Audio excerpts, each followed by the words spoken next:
You know we had to talk about it. This is Reality Report, where we break down the wildest moments on your favorite reality shows and spill what's really going on with the stars off screen. So let's get into it. What's going on, guys? Welcome back to another video here on Pam Unfiltered. So it looks like the divorce between Kandi Buress and her soon-to-be ex Todd Tucker is not going to be as easy as she thought it would be. It was announced today that Todd is demanding primary custody of their two kids, Ace, that's 9, and Blaze, that's 6.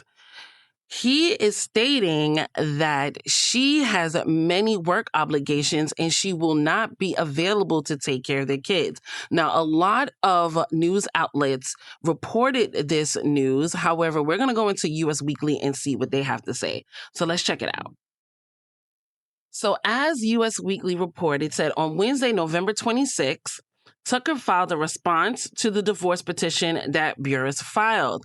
He said their two children are currently in his care and residing with him in Georgia while Buress handles out-of-state work and obligations.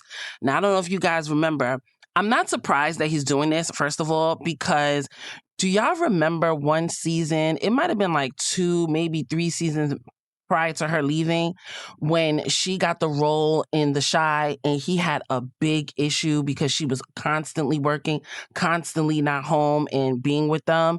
So again, I'm not shocked that he's bringing this up at all. This was his smoking gun to get what he need as far as their prenup.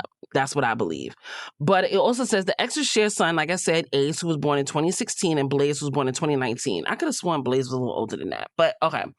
Tucker 52 noted Buress' work obligations will continue to require her to be away from the children for at least the next several months, as he pleaded for primary custody.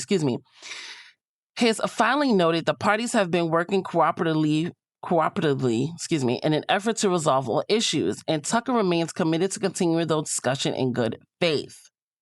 Tucker said that it is, in the hopefully, I don't know what's going on with me today in reading or any other day. Tucker said that in the hopefully unlikely event that they are unable to reach a custody deal, he will be seeking primary full custody, joint legal custody, and final decision-making authority. Now, y'all remember he signed an ironclad prenup. So if he can get nothing with that, the way he's going to get any of her future earnings is through the children. Okay. He proposed having substantial time and meaningful access to the children. Tucker's lawyer praised Buress as a mother. His filings noted wishes to make clear that he recognizes Buress as a loving and capable parent and remains sincerely hopeful that prior and continued discussions between the parties will bring full resolution of all matters. Tucker admitted that he signed a prenuptial agreement before getting hitched in April 4th, 2014. Remember, there was like a huge deal on their special when they were getting married. They were going back and forth about this prenup. And she said, I'm not marrying you unless you sign it. And he eventually signed it, right? Obviously, because they're married. But suggested he was pressured into signing it without his lawyers around, which was foolish. Like, she could wait. I would have had my lawyers look over it. However, Tucker's lawyer said the agreement was presented to Tucker without Tucker having counsel, even though Buress, then counsel, had communicated previously with Tucker's team regarding a potential prenuptial agreement. You know what's so funny? He wasn't able to read this prenuptial agreement, but they also have postnuptials. So even though he didn't read it then, he could have read it after, and then he could have had a discussion with her for a postnuptial.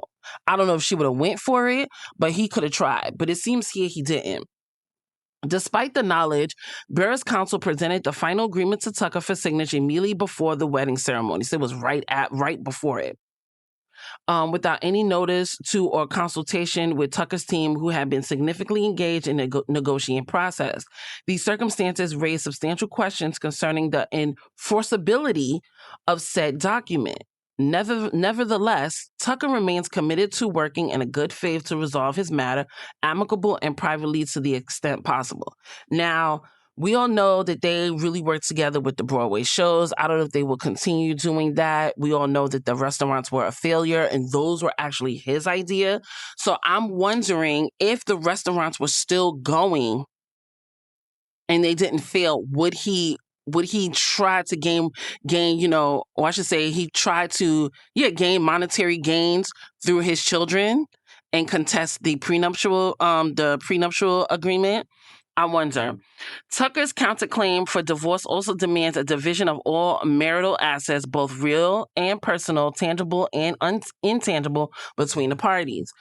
Tucker demanded primary physical custody, joint custody, we all said that, and potential alimony if the prenuptial agreement is found to be unenforceable. Again, I think he knows it's not, and he might not get anything from that, and he's going to try with his children. Us obtained the divorce petition filed by Buress on November 21st. She listed the date of marriage as April 2014 and the date of separation July 15th. So they've been divorced since July. They've been divorced for 5 months. Buress said the marriage was irrevocable, broken, with no reasonable hope for reconciliation. In her filing, Buress proposed joint custody of the children, claiming it would be in their best interest. In addition, the Real Housewives of Atlanta alum said a prenuptial agreement was signed by both parties before they walked down the aisle, and she wanted it enforced.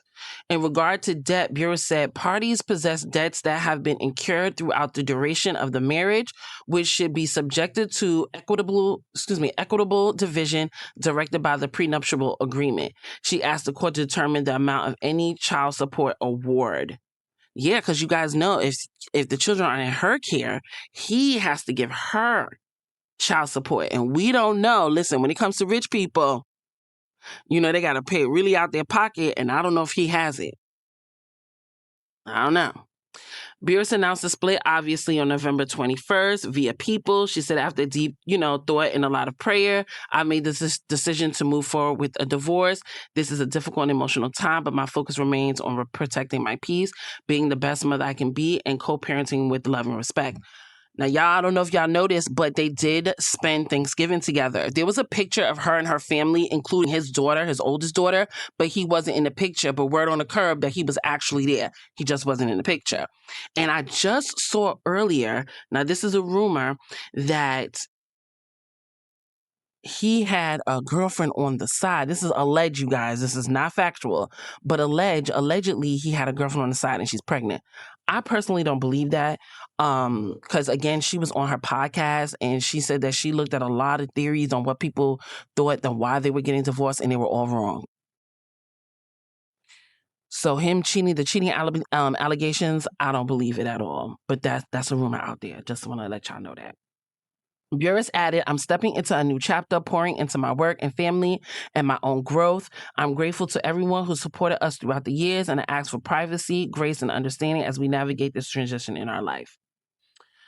So that is currently what's going on. Again, I believe he is using the kids as a pawn for a just in case.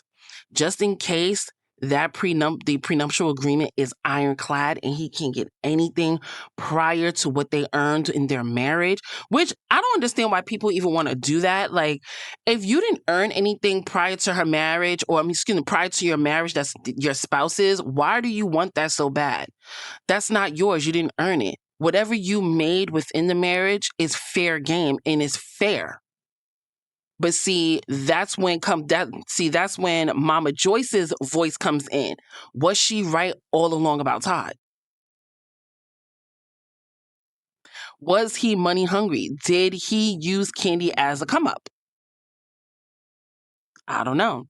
But it looks like that may be right. I don't know, but I don't know. Mama Joyce keeps coming in my head. Anytime Kandi and Todd come up about their divorce and something new comes up and this has to do with money, I don't know. Maybe Miss Mama Joyce, not the nicest person in the world, maybe very blunt, but maybe she was on to something. But again, just in case that prenuptial agreement is ironclad, he's going to go through the children, because if he has primary custody, she has to give child support, and she makes more money than him. So she could be giving him, and mind you, they have 2 children. Ace is 9 and their daughter is 6. So you can imagine how much money she's going to have to pay a month for him. Their schooling, they probably go to private school. They probably have a ton of extracurricular, activities going on. You never know. She probably got to give $50,000 each or $50,000 total a month. for those 2 kids? I don't know. But what are you guys' thoughts on this updated news of Todd requesting primary custody? Do y'all think he's doing it just so he can have a little backup plan for monetary gains? Or do you really truly think he's concerned of his children because she does so much as far as work and she's never around, that he's just really concerned about his children? You guys let me know down below, and I will see you guys in the next one.